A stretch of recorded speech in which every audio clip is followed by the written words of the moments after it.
Hey guys, it's Shaylin, and I'm here today with another writing video. So today I have the second episode of the author's syllabus. This is a new series that I'm doing on this channel. The goal is to try and replicate the idea of a writing class syllabus for you by giving you different books, or I might also include short stories in future episodes that you can read in order to study or improve an element of your writing. I am currently gearing up to teach my first ever university level course with a course syllabus that I designed, and designing the syllabus and choosing the readings was literally like one of my favorite things. So I figured that I would try and bring that same energy to my YouTube channel. I'm going to keep the format of these videos pretty loose. It's not always going to follow the exact same format. In the first video, I just talked about books that kind of changed how I write. In today's video, I asked you guys to submit prompts and basically tell me what area of writing you wanted to improve, whether in the more general sense or, for a specific piece that you're working on. And I'm going to be recommending books based on your prompts. I had over 90, so I did not have time to answer all of them, but I might come back to these prompts in a future video. Of course, I'm also limited by my taste and just what I have read. For some of these, I have one book. For some, I actually have several. I'm going to go through these much quicker than I did the first time just because I got so many prompts. I'm trying to go through quite a few of them. The first prompt is, I'd love book examples of characters handling the grief/guilt of purposeful parental separation and that parent's death. I do actually have a book for this that it's not quite exactly the same, but I think it's pretty close, and it's The Leavers by Lisa Ko. This is about a mother and son in China, and they're separated when the son is adopted by an American family. I hope that that's an accurate description. It has been a solid decade since I read the book, but I do remember that it engaged with these themes of grief over parental separation in a really profound way.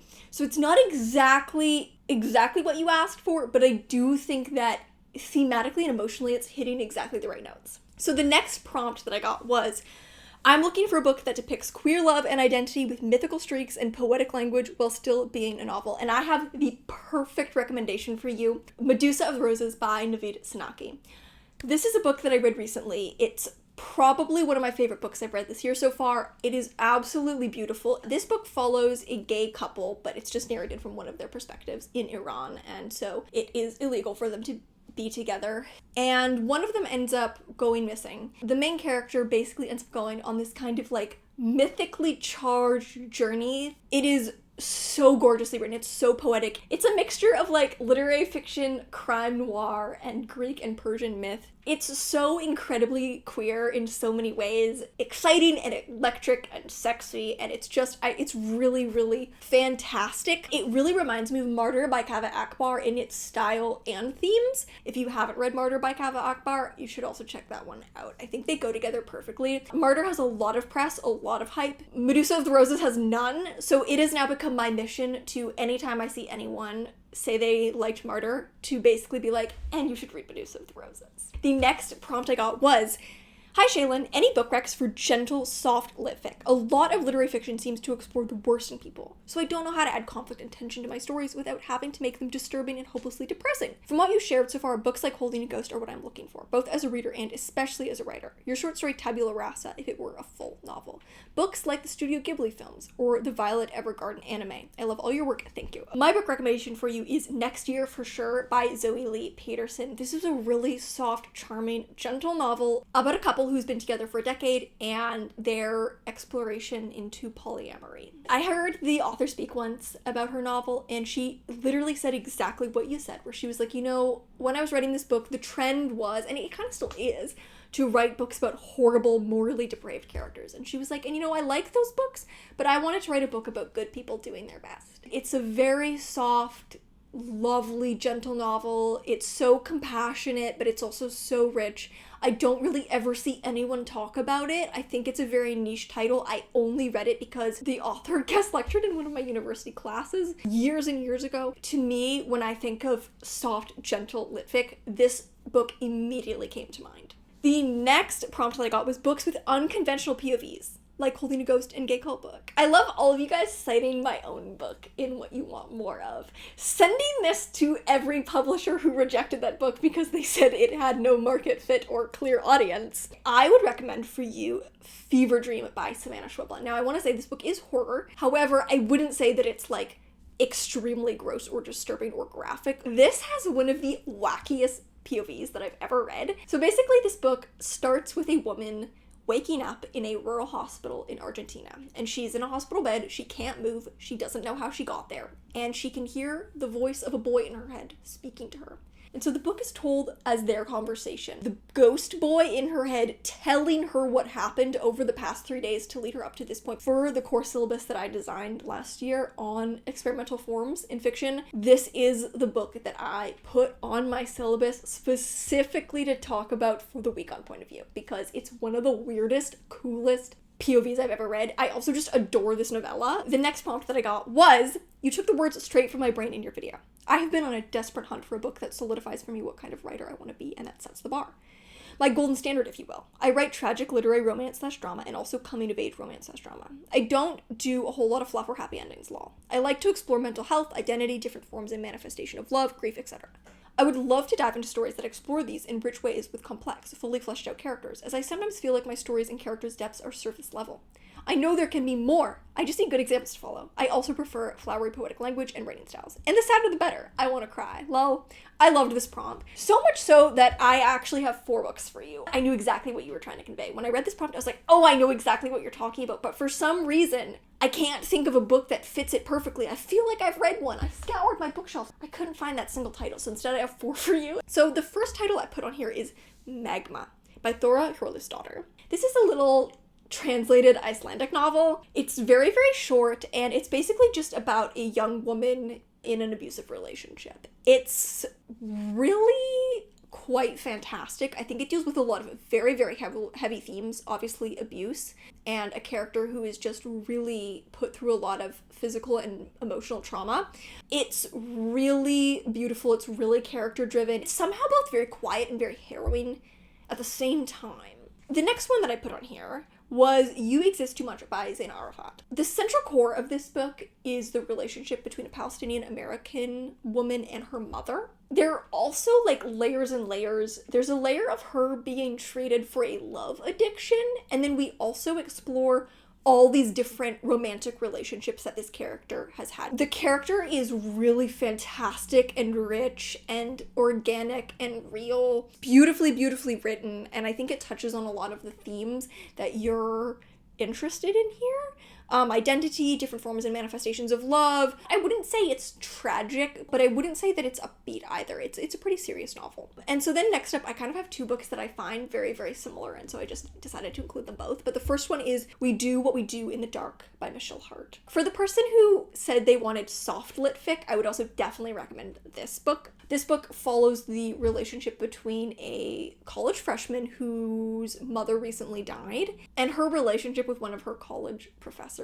It's like her first kind of serious relationship. It's her first queer relationship. It's really soft in tone, but it's also really profound emotionally. When you're looking for something that's about grief, different forms of love, identity, with really complex characters and just gorgeous writing, I think this really fits the bill. And then the final book that I have to recommend is actually really similar to We Do What We Do in the Dark, and it's The Adult by Bronwyn Fisher. This is very similar in that it's also about a college freshman and her first relationship being with an older woman. Quite a subtle novel, another one that for the person who was interested in soft litfic, I would check this one out as well. Both these novels are really about a romantic relationship, but they aren't romances. They're about exploring the effect of that relationship on the main character. So the next prompt here is, my main project right now is a sort of surreal spin on coming of age, where the protagonist, sometime after her older brother's suicide, constantly longs for the good old days of being a kid and wakes up the next day to basically find herself trapped inside her child self's body, forced to relive her childhood over and over, and therefore confront its unsavory reality.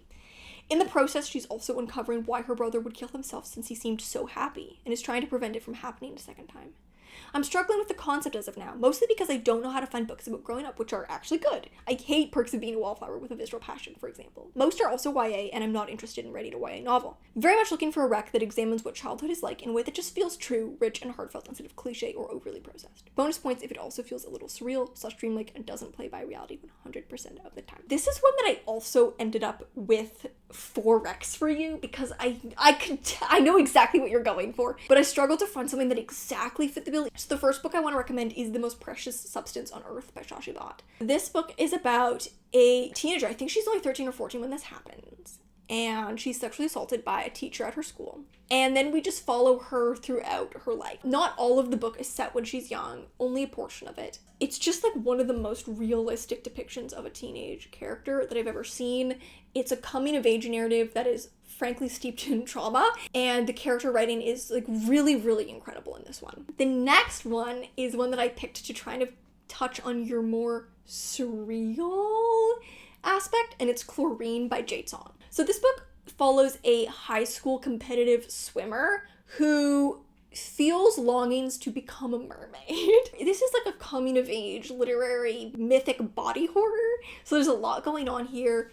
It's a really visceral representation of youth. There's just something like really incisive about this one, and obviously it has that like doesn't play by the rules, a little surreal aspect, but it's still mostly couched in like the realism of teenage girlhood, but in a way that is written for adults. The next one is Bad Fruit by Ella King.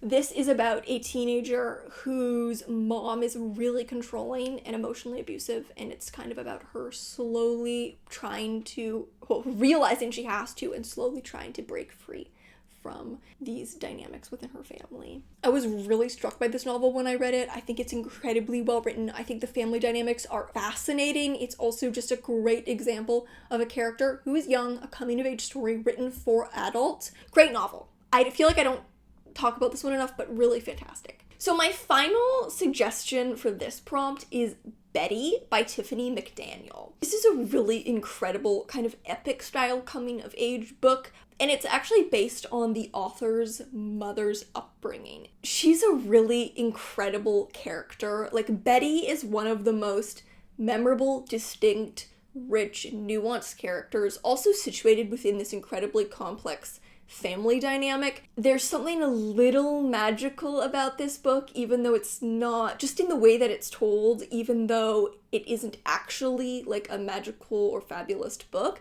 it is quite realistic. So it's this combination of like very gritty and also a little bit fantastical, just from like the style alone even. If you're looking for a coming of age book that is quite epic in scale, but also very intimate and close to the main character, situated within really rich family dynamics, does not shy away from things that are gritty or challenging or difficult, because this book definitely does not shy away from those things. I highly recommend this one. It's quite a long book, but it's absolutely worth the read. The next prompt, someone just wrote Dark Cultic Island Mystery, and I have the perfect book for you, and it's The Water Cure by Sophie McIntosh. This is quite literally a dark cultic island mystery. This book follows 3 sisters who live on an island with their father, and there's a really weird cultic dynamic among them, and then everything changes when a mysterious man washes up on shore, and it's kind of the first connection they have ever had to the outside world. You gave me 4 notes here, and I think it's dark, I think it's cultic, I think it's island, and I think it's mystery. So do with that what you will. The next prompt is, hi, I want to learn how to write better personal reflective pieces. Nonfiction is fine. I don't read it a lot though. I like the following writers and themes. I know they are fiction. So I enjoy books by Banana Yoshimoto. I love her writing and her whimsical themes and reflections on the mundane. Haruki Murakami, mainly for the writing, Kazuo Ishiguro, meditative, reflective, existential, and Mary Oliver too. And I want to write like them. I don't even know if I'm explaining it correctly. I'm honestly a reader more than I'm a writer, but I want to get into writing more this year. So any recs, writing-wise especially, would be wonderful. Thank you so much if you do this. I have a few for you. I have 3 for you. So first of all, I want to recommend you The White Book by Han Kang. Since you mentioned a lot of translated authors and also that you're okay with nonfiction, I thought this would be literally the perfect book. It's personal, reflective nonfiction. It's incredibly emotive. It's subtle but also stark. It's absolutely gorgeous. It's gutting, but it's tender. This book is the author reflecting on her mother's first child. And her mother's first child died the day that she was born. And the author is basically reflecting on the fact that if her sister had lived, she never would have been born. Viewing alternate worlds where they exist as one person, and also examining ideas of purity. The whole motif of the book is the color white, and the book is interspersed with photographs of different white objects. The next one that I recommend is Rue by Kim Thuy. I read this a very long time ago, so my description of it's going to be pretty weak. But basically this is just a series of personal vignettes and meditations about a woman's life. I don't remember to what extent it may be autofictional. It's a really quick book. I think she actually has some other books that are essentially in the same style and maybe like kind of follow-ups to it that you can check out if you like it. It's a very short read, and I think it's touching on kind of exactly what you're talking about, personal reflective pieces. Very, very subtle, very, very poignant. And then the final book that I want to recommend is A Minor Chorus by Billy Ray Belcourt. This book follows a Indigenous grad student who basically is kind of feeling very disillusioned with academia, realizes that what he really needs to do is go home and reconnect with his community. So he kind of takes a leave and he goes back to the reservation that he was raised on. It's very introspective, it's very personal. The writing is absolutely stunning. Billy Ray Belcourt is one of my favorite writers because of the way that he puts together a goddamn sentence based on what you describe. I think you would really, really enjoy this novel, and if you enjoy this novel, you'd probably enjoy the rest of his body of work as well. You mentioned Ray Oliver, so if you're interested in poetry, definitely check out his poetry. I think Billy Ray Belcourt is very, very well known in Canada, but I think outside of Canada, he may not be a very well-known author, especially since he mostly writes poetry, and poetry usually doesn't get a lot of press. But I've read his poetry, his memoir, his short fiction, and his novel, and I think he's the only author that I have read like 5 or 6 books by and rated all of them 5 stars. So just an incredible writer. The next prompt is, I'm trying to write a multi-POV book that's from the perspective of people surrounding the main character and doesn't get into their head, and would love to read any books that have done this as well. Single POV book recs that, if that's too niche, are great too. I know The Great Gatsby is kind of an example of this. I have the perfect book, because this seems like a very specific ask. No. It's Astra by Sita Bowers. This book follows the titular character, Astra, but it is not from her perspective. Every single chapter follows her during a different period of her life, starting from childhood all the way throughout her life, and each chapter is narrated by a different character. Different people who are close to her, in proximity to her. And so we get the life story of this central character through the eyes of everyone who interacts with her, but never from herself. Again, I think this is a pretty niche Canlit title, so it's not really going to get a lot of press outside of Canada. It's actually a really, really fantastic book. I absolutely adored it. Okay, so for the final prompt, it's another one that I have 4 titles for. Oopsie! And it's great video, Shaylin. Really looking forward to the rest of the series. I'm be super interested in book recs with unique structures or framing devices and or nested narratives.